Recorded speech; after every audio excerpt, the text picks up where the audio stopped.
Hello, everybody, and welcome to the Mike Halpern Radio Show. I am your host, Mike Halpern. Today I have with me Adam Kokesh, who is running for President of the United States of America. Adam will be talking about libertarianism, central banking, property rights, the Constitution, 2020 primary, and more. Adam's website is thefreedomline.com. His podcast is Adam versus the Man.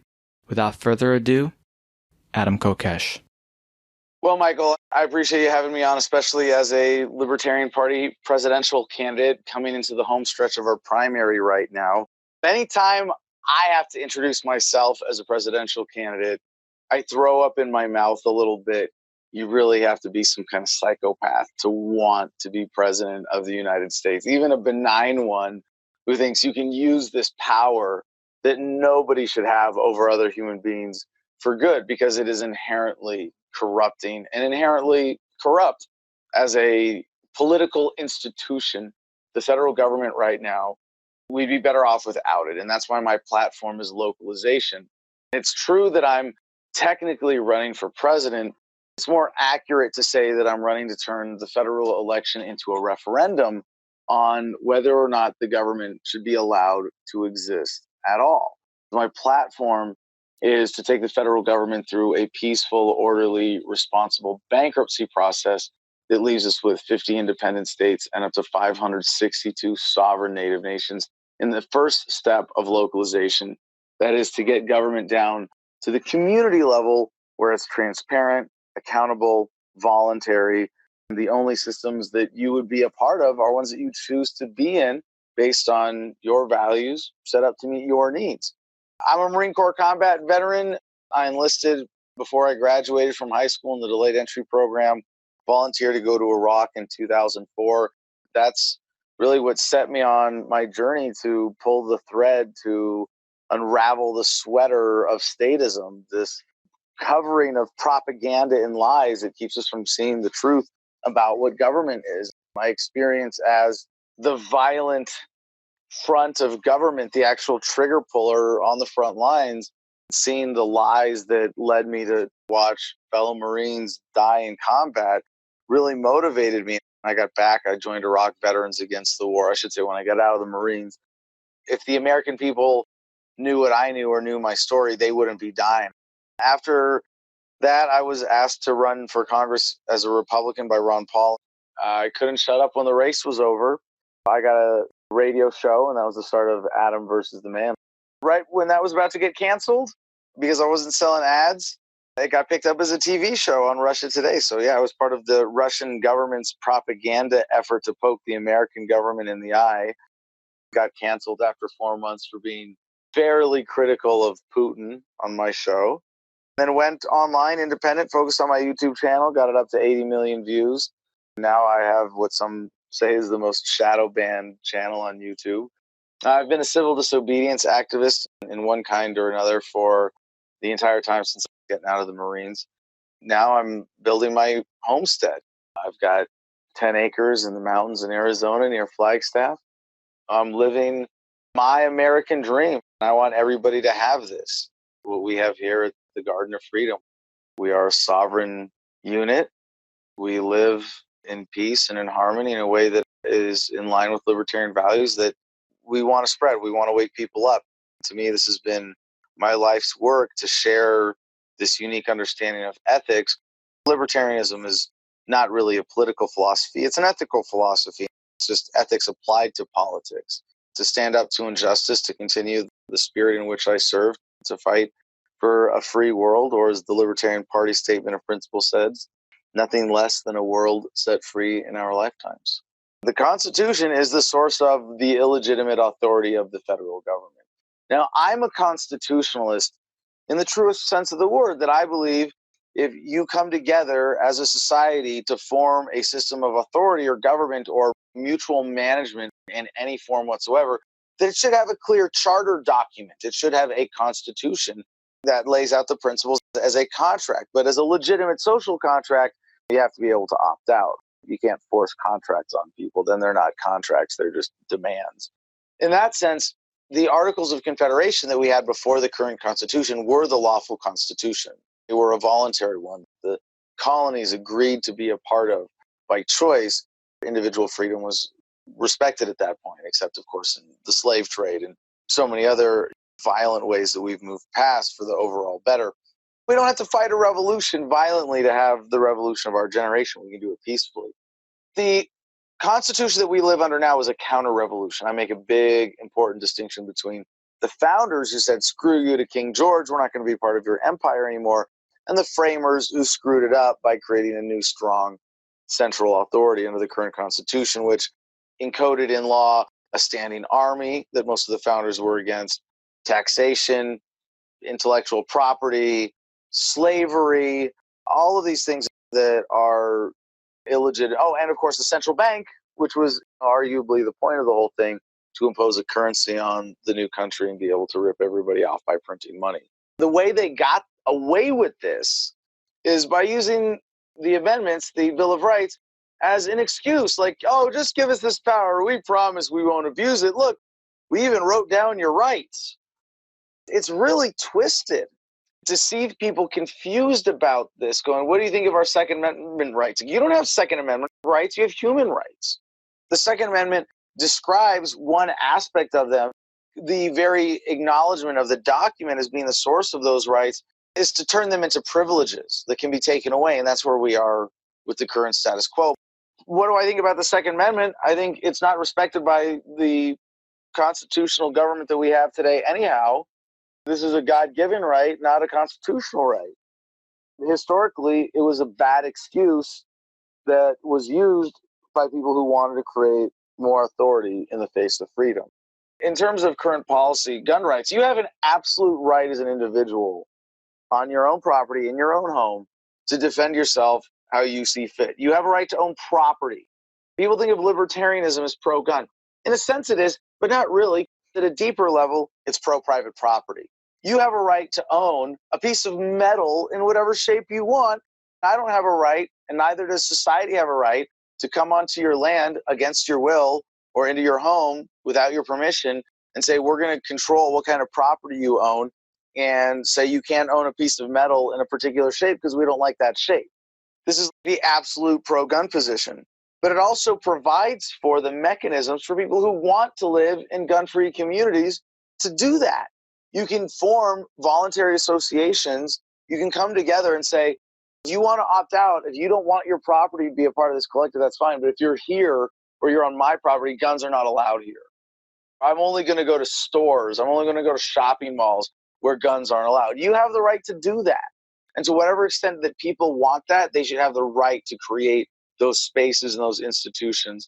But you can't force your policy, pro-gun or anti-gun or neutral, on somebody else on their own property or in someone else's community where people want to live in a way different from how you want to live.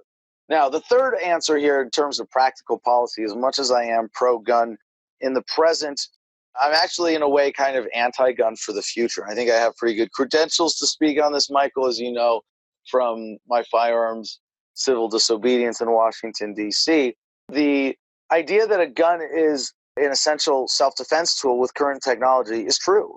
If you want to defend yourself, if you want to be able to fight back against an assailant, we really don't have any technology today better than a gun. It's actually very unfortunate that government has suppressed people's natural ability or desire for self-defense mechanisms, that we don't have better non-lethal technology. I carry pepper spray. I know that in an attack or a fight or an assault, I'd rather have pepper spray than a taser. I think if you're carrying a gun, you should also carry something that allows you to escalate force without going directly to that deadly force. When you have a taser that you can shoot someone in the pinky with as accurately, mechanically, functionally as a firearm and take them out. Like if you shoot someone in the pinky toe with a gun, you're just going to really piss them off.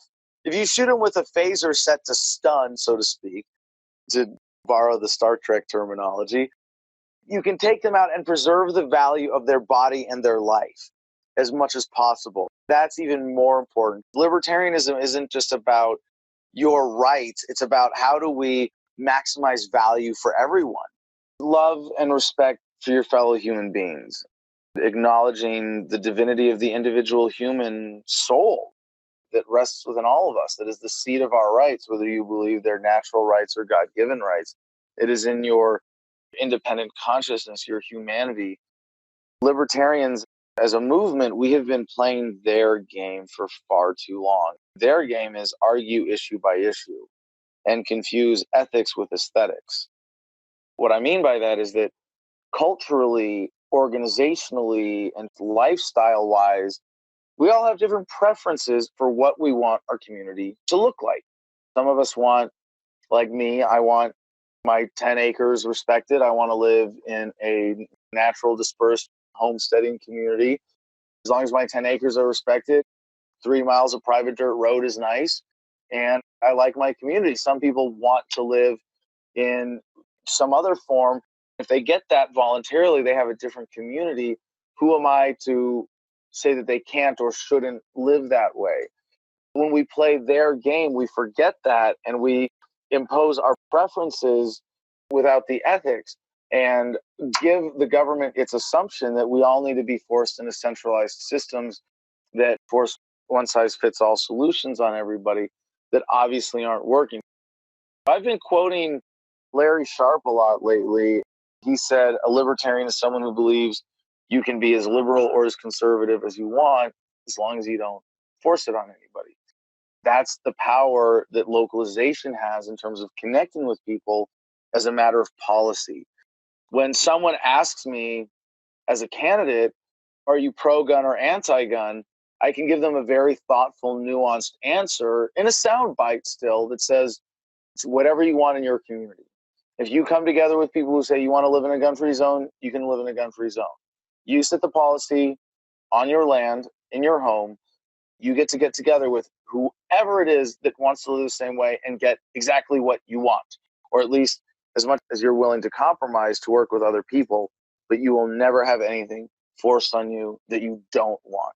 That's what freedom really is. We confuse this too in a lot of the terminology. It's not that we should have freedom from government so much as freedom of government. That includes the freedom to opt out as much as the freedom to create new systems or new communities. This really is the better way of communicating our message as libertarians in a way that doesn't trigger people, doesn't challenge people, and respects that their preferences are very real and calls them directly to libertarian principles of live and let live, the non-aggression principle, and respect for self-ownership. We have been falsely led to believe that corporations and governments are at odds with each other. It is a very dangerous fallacy, and you're kind of right to point out, as Mark Twain would have said, it's easier to fool people than to convince them that they have been fooled. We do have a significant paradigm shift that we have to make happen. People are waking up. They're waking up faster than ever. They're waking up in the way that we know as libertarians. A lot of libertarians, myself included, were initially thinking along the lines of, we have to wake up everybody. We have to get to a tipping point and a critical mass of converts who are all going to vote away the state or make it irrelevant. I don't think that's true. I mean, it's not just the reality of how things work, but it's also kind of contrary to a libertarian understanding of economics. What I mean by that is specialization of labor. I know for you, Michael, for your audiences, the basic concept of specialization of labor, as I'm using it here, is that when we went from hunter-gatherers to more complex civilizations, it was made possible because somebody was able to hunt, gather, and farm in such a way that they were able to feed more than themselves and their immediate family. Labor and time was freed up for people to specialize in specific things. Everybody already understands the basics of it. They get don't hit, don't steal, don't kill. Yes, it's still bad when government does those things. When people do these unethical things, you're displacing the vibrant, beautiful win-win relationships of capitalism with some kind of statism. What we can do is build electoral coalitions to make real change happen. I get that it's corrupt. I get that it's not a fair system. But all governments exist with the consent of the governed to some degree. We can remove that consent, or rather the illusion of that consent, through the electoral process. Just look at, for example, how legal cannabis is now compared to 20 years ago. That largely happened through referenda, through popular votes. We can do that politically the same way. This is why localization as policy and strategy politically is the way that we bring everybody together. It's not just a talking point, it really is the everyone gets what they want strategy, because immediately government gets more customized. You look at today, we have secession movements all over the country. I spoke at a California CalExit conference just before the shutdown started rolling across the country.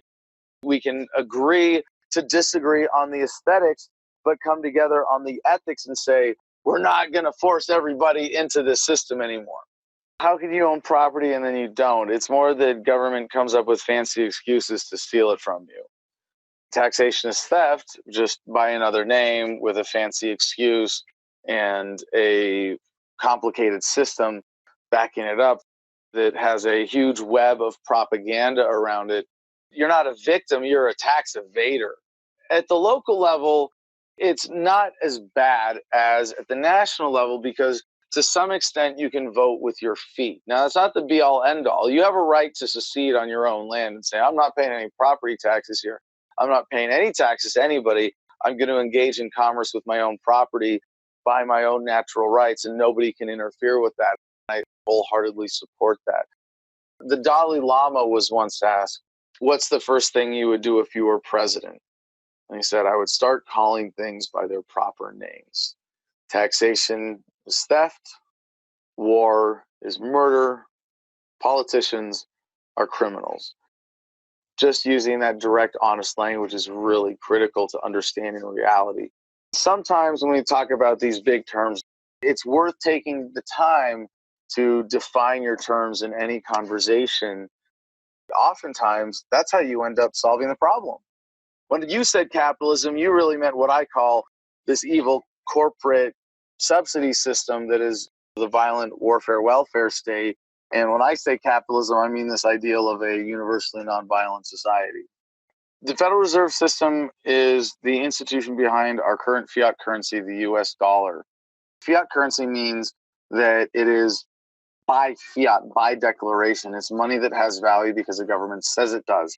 That definition doesn't really capture what it actually is, and that is a system that is forced on you in order to exploit you. It has value because the government enforces that value and demands that you pay taxes in it. If you don't pay taxes in the official currency of your government, then they can take your property. Therefore, everybody has to use that currency in order to keep the government happy. It's also imposed, of course, by legal tender laws, where they actually make competing currencies illegal. Now, in the age of cryptocurrency, it's kind of impossible for them to do. They really can't enforce what they'd like to in terms of keeping cryptocurrencies illegal, which would make it impossible to compete with fiat currencies, although a lot of people have tried in different ways with varying degrees of success with silver and gold-backed currencies. Some people think that the Federal Reserve is part of the government. It's understandably confusable in that sense. A better understanding, I think, is that it is a unique public-private partnership where a lot of banks, private banks, have stake in the system around the Federal Reserve, which is able to create money out of thin air. You'll hear a lot of people describe this as printing money, because that's what it was historically. Present day, obviously, most of that money is created digitally. More than even created in a central part of the system, it's created in the banks with what they call fractional reserve lending, which is propped up by this central system and by the government as a way that banks are able to have a huge liability in terms of loans and loan out way more money than they actually have in reserves, hence the term fractional reserve banking. The problem with this, it's a fraud, but it's also something that has violence backing it up. The ethical position isn't to say well, you have to use this money, or you can only use this money, or this money is inherently good, or this money is inherently bad, but that money should be nonviolent.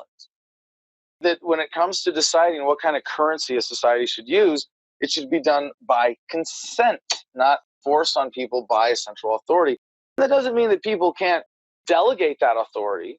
What we have here is a system where you don't even have a choice.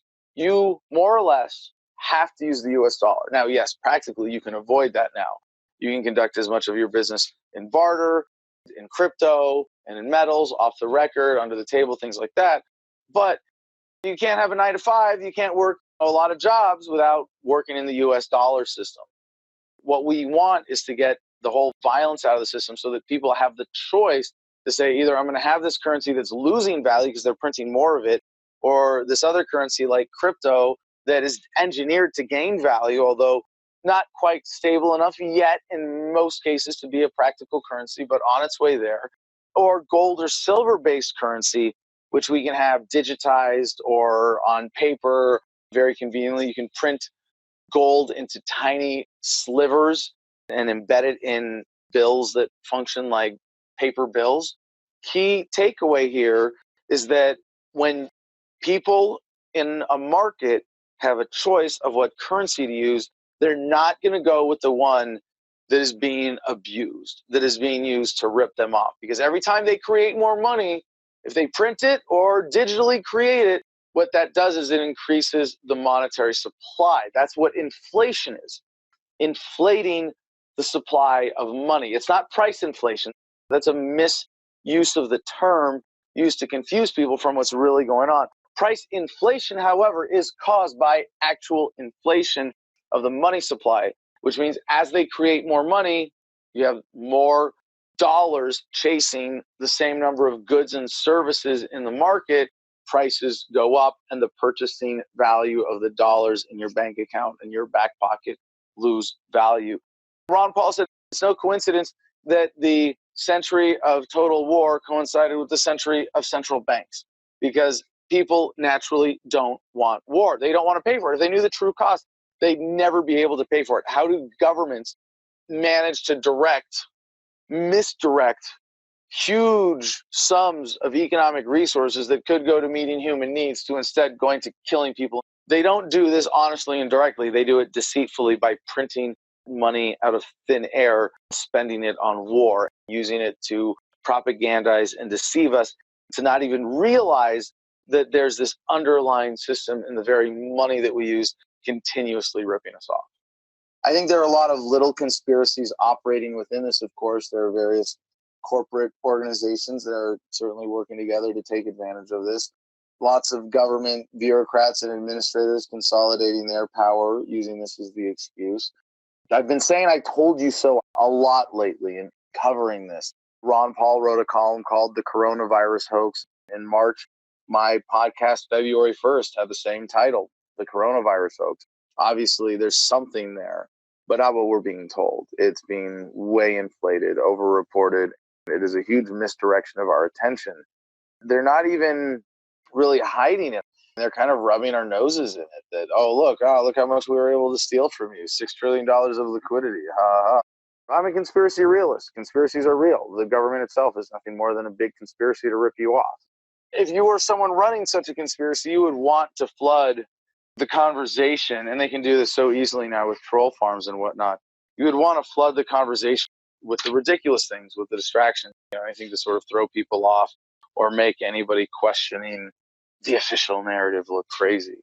We got to focus on winning the primary right now, and I'm going to be supporting whoever the nominee of the Libertarian Party is one way or another, really making sure that we pull together and take advantage of this opportunity that we're facing for 2020. You can donate to our campaign. You can show that we have the support for the campaign. You can follow me on social media. You can get on my email list. I encourage you all to check out thefreedomline.com. If you're listening to this right now, you've enjoyed this interview enough to make it all the way to the end, support what Michael Halpern is doing with the show. We don't have corporate sponsorship in independent media. We rely on having an active, engaged audience in order to get our message out. Thank you for doing that. For me, for Michael, and for posterity, for the cause of freedom, thank you for listening and being a part of this. My website is thefreedomline.com. All three words, thefreedomline.com. You can get my book for free. Find my YouTube channel with 80 million views from that. Plug into my live show, which goes Monday through Friday, 10 a.m. to noon Pacific. And, of course, you can find KokeshforPresident.com without having to remember how to spell my funny last name. So I'm Adam Kokesh. Find me at thefreedomline.com. Thank you very much, Michael.